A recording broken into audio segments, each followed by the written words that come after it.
Wildlife encounters are more apt to happen in springtime, so it really pays to have a good set of binoculars, a spotting scope, or even a telephoto lens on your camera when you head outdoors. Hi there, Grant McComey here, your host for Travel Oregon's Grant's Getaways. And binoculars will sure come in handy on this week's adventure as we travel into distant northeast Oregon and visit a community's effort to restore a wetland. It's a celebration of sorts for the folks in Grande, Oregon, an open invitation to anyone who enjoys wildlife. So come on along as we visit Oregon Department of Fish and Wildlife's Marsh Wildlife Area.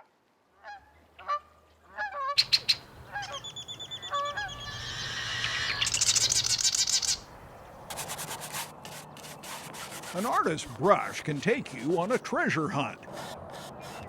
Each stroke a revealing clue that leads you somewhere new. I'm just starting it, getting kind of a roughed-in thing with the mountains. It's country that local artist Jan Clark came to 30 years ago. She never left because she loves to paint the land, the water, and the animals that live here. I love the scenery, the mountains in the background, and it's usually just really quiet out here, except for the birds. The whole valley used to be a swampy area. It's been fun to come out and actually see a lot of things you wouldn't normally see in the area. 50 years ago, you wouldn't have seen much bird life or much wildness because the marsh had all but disappeared. The whole valley had about 40,000 acres of wetlands in it historically before European settlement. And some of this below us here was never drained for agriculture.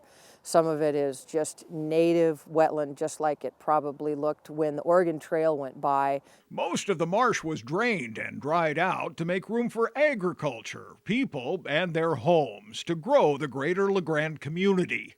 That began to change in 1949 when Bill Brown developed the Oregon Department of Fish and Wildlife's Marsh Wildlife Area. His first purchase was nearly 300 acres.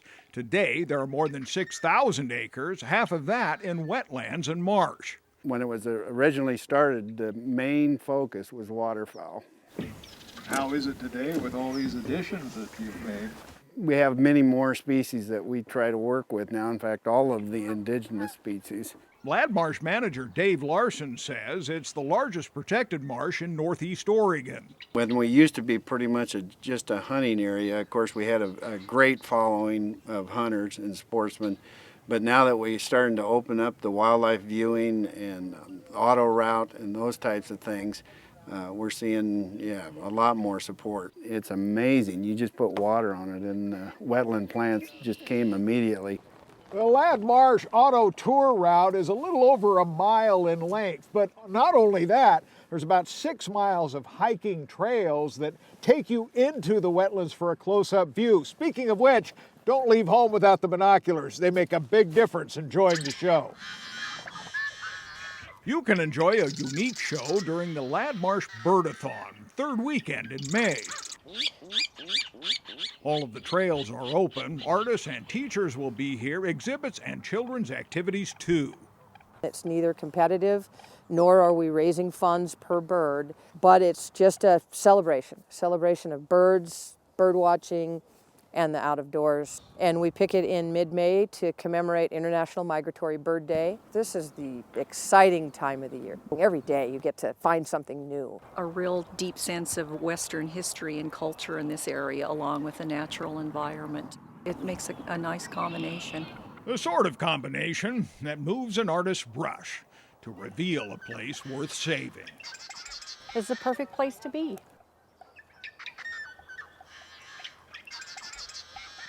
The Oregon Department of Fish and Wildlife offers a wealth of wildlife viewing opportunities at 25 managed areas. You can find those details, directions, and the contact information for the upcoming Marsh Birdathon right here on the Travel Oregon website. While you're there, be sure to check out Adventurecation.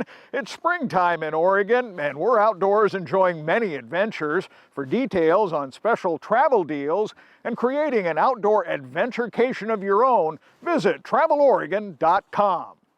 So until next week, get out here and explore the great Oregon outdoors. And don't leave the binoculars at home. You'll enjoy our point of view. For Travel Oregon, I'm Grant McComie.